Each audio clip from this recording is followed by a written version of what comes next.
Hello everyone, and welcome back to my channel. Today, we're diving into one of Jeju Island's most famous and delicious seafood dishes, Tteokbokki. This sweet, juicy shrimp is something you don't want to miss.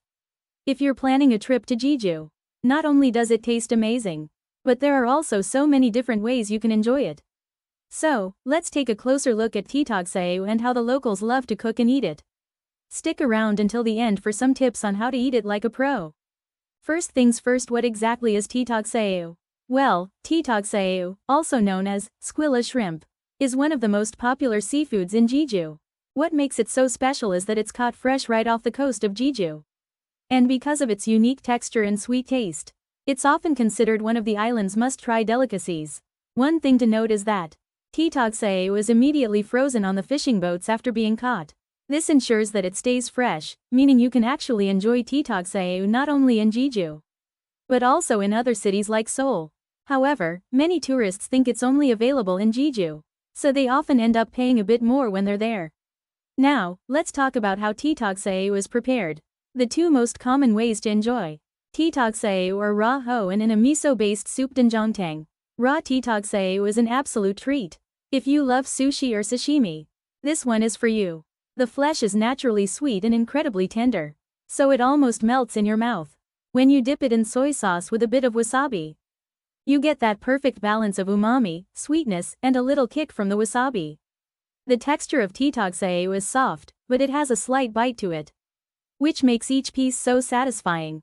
But if you're looking for something warm and comforting, I highly recommend the Tteokbokki doenjangtang. This is a traditional Jeju dish, where the soup is based on doenjang, Korean fermented soybean paste, instead of the spicy broths you might find in other parts of Korea. What makes this dish special is that Tteokbokki's shell adds a deep, rich flavor to the broth, making the soup incredibly flavorful. It's like the essence of the sea concentrated in every spoonful. And here's a fun fact: historically, Jeju didn't have chili peppers, so the locals would use doenjang to season their seafood dishes, which gives Jeju's food a very unique and savory flavor profile. So, in Tteokbokki doenjangtang, the fermented soybean paste brings out the natural sweetness of the shrimp, while adding depth and earthiness to the broth. Now, let's talk about how to eat Tteokbokki properly. One thing you'll notice right away is that Tteokbokki has a pretty tough shell with spiky, horn-like parts. This means you need to be careful when peeling it to avoid getting hurt. But once you get the hang of it, it's super easy. First, you want to twist off the head carefully. The head is packed with flavorful juices, so some people like to suck on the head before setting it aside. Then, gently press on the body of the shrimp, and peel off the shell from the belly side. Since the shell is quite hard, pressing it slightly will help crack it, making it easier to remove. Once you've peeled the shell, you can either dip the flesh in soy sauce if you're eating it raw, or pop it back into your miso soup if you're enjoying the doenjangtang. Simple, but so good.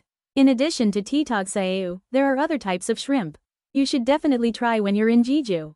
For example, there's bolaseu barley shrimp. This smaller shrimp is mostly caught in the spring and summer, and although it's smaller than Tteokbokki, it's known for its incredibly soft texture and sweet flavor.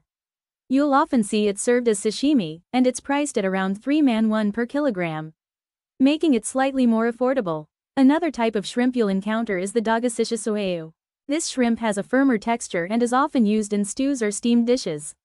When added to soups like himultang seafood stew, dagashishisoeu gives the broth a richer flavor and adds a nice chewy texture to each bite. These shrimp are sold at about 45 per kilogram, and they're perfect for people who love seafood stews with a deeper, more concentrated flavor. One of the best things about Jeju is that the seafood changes with the seasons. So no matter what time of year you visit, you'll always find something fresh and in season. Tteokbokki is most commonly caught from spring to autumn, so if you're visiting during this time, you're in for a treat. So, if you're heading to Jeju soon, make sure to add Tteokbokki to your must-eat list. Whether you're enjoying it raw or in a hearty doenjangtang, you'll be experiencing one of Jeju's most iconic flavors. And don't forget to try other seasonal seafood while you're there. If you've already tried Tteokbokki or any other Jeju seafood, let me know in the comments how it was, and if you're planning a trip, let me know what you're most excited to try. Thanks for watching, and I'll see you in the next video.